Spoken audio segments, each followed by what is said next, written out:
if this is true ቻይና በአሜሪካና በኢራን መካከል ያለውን ፍጥጫ ወደ አንድ ሌቭል ጌም ቼንጀር የሚሆን የሚያደርግ ነገር ማድረጓ እየተነገረ ነው ያለው። ስቲል አንኮንፈርምድ ቢሆንም ግን ቻይና ዶንግ ፌንግ 21D የሚባለውን DF-21D የሚባለውን አንቲ ሺፕ ባሊስቲክ ሚሳይል ለኢራን ማስታጠቋ እየተነገረ ነው ያለው። ይህ ባሊስቲክ ሚሳይል ባይዘው ቅጽል ስሙ ካሪየር ኪለር ይባላል። ኤርክራፍት ካሪየር ገዳይ የሚባል ቅጽል ስም ያለውና ቻይና ሲጀመርም ሳውዝ ቻይና ሲ ላይ ተቀምጠው ቻይና ላይ ጫና ሲያደርጉ የነበሩ የአሜሪካ ኤርክራፍት ካሪየሮችን አታክ ለማድረግ ሆነ ብላ ለዚህ ፐርፐዝ ብቻ የሰራችው ባሊስቲክ ሚሳይል ነው ለኢራን ማስታጠቋ እየተነገረ ነው ያለው። እንደምታውቁት ዶናልድ ትራምፕ ከሳውዝ ቻይና ሲ አብርሃም ሊንከን የምትባለውን ኤርክራፍት ካሪየር ወደ ኢራን እያንቀሳቀሱ እንደሆነ መዛት ከጀመሩ ጀምሮ ቻይና በ56 ሰዓት ውስጥ ብቻ 16 ሚሊተሪ የሚሊተሪ ኤርክራፍቶቿ እንትን አድርጓል። ምንድነው ላይክ ሙቭ አድርጓል። እነዚህ የሚሊተሪ ካርጎ ፕሌኖች ከቻይና ኢራን የሚመላለሱት የኢራን አየር ጸባይ ተመችቷቸው ሳይሆን የሚያደርጉት ነገር ስላለ ነው። አሁን እየወጡ እንዳሉ ሪፖርቶችና የኢራን መንግስትም የቻይና መንግስትም ኮንፈርም ያደረገው የአሜሪካ ኦፊሻሎች ደግሞ ኮሜንት ከማድረግ የተቆጠቡበት ነገር ምንድነው ይህንን ኤርክራፍት ካሪየር ኪለር የሚባለውን DF-21D የሚባለውን ባሊስቲክ ሚሳይል ቻይና ለኢራን እንዳስታጠቀቻት ነው እየተነገረ ያለው። ይህ ባሊስቲክ ሚሳይል ባይ ዘ ዌይ ሃይፐርሶኒክ ስፒድ ያለው ደን ደግሞ ሆነ ተብሎ የአሜሪካ ኤርክራፍት ካሪየሩን ከቦ ያሉ ዲስትሮየሮች ያላቸውን ሚሳይል ዲፌንስ ሲስተሞች ኢቬድ ለማድረግ ተብሎ ታስቦ ለዚህ ፐርፐዝ ብቻ የተሰራ ነው። ይህ ባሊስቲክ ሚሳይል በጣም ኦፕሬሽን ሬንጅ እስከ 2000 ኪሎ ሜትር ርቀት ላይ ነው። ይህ ማለት ከ2000 ኪሎ ሜትር ርቀት ውጪ ሆነው ነው እነዚህ ኤርክራፍት ካሪየሮች እንግዲህ ኢራን ላይ አክት ማድረግ ካለባቸው ማድረግ ያለባቸው። ያ ደግሞ ከሆነ አየር ላይ ሪፊውሊንግ ይፈልጋሉ ማለት ነው። የአሜሪካ የጦር ጀቶች 2000 ኪሎ ሜትር በላይ ባለ ርቀት ኦፕሬት የሚያደርጉ ከሆነ ያ ኮምፕሊኬሽን ይፈጥራል። ከዛ ውጪ ግን ይህ ባሊስቲክ ሚሳይል እንግዲህ ልክ እንዳልኳችሁ የአሜሪካን የመርከቦቹን የሚሳይል ዲፌንስ ሲስተም ኢቬድ ለማድረግ ታስቦ የተሰራ ሃይፐርሶኒክ ስፒድ ያለው ደን ደግሞ በባለፈው የጁን ጦርነት አይታችሁ ከሆነ ለምሳሌ የኢራን ባሊስቲክ ሚሳይሎች ሲያርፉ እስራኤል ሲያርፉ ከላይ ስትሬት መጥተው ነው ያለም ጥቃት ሲያደርሱ የነበረው።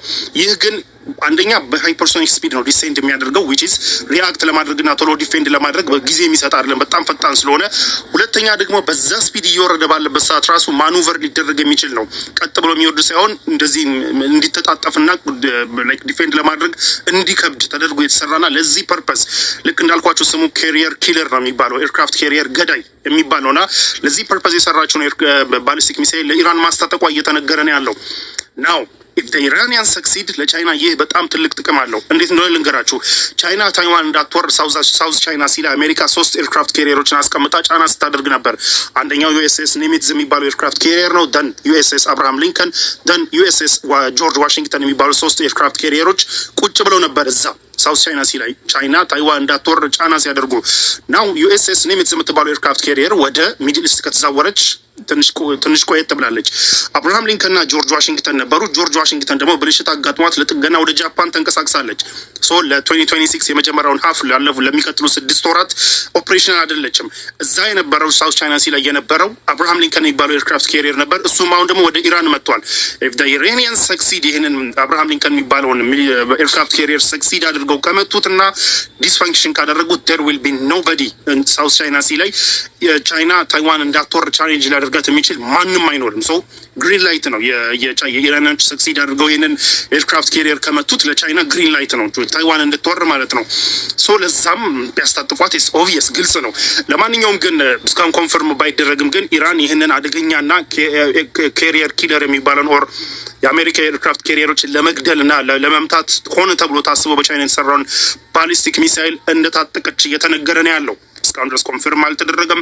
የቻይና መንግስትም የኢራን መንግስትም ኮንፊርም ያደረጉትም የአሜሪካ መንግስት ኦፊሻሎች ደግሞ ተጠይቀው ኮሜንት ከማድረግ ተቆጥበዋል። እያጠኑት እንደሆነ ነው እየታወቀ ያለው።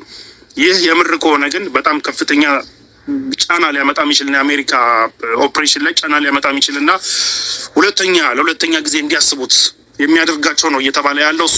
I guess we will see.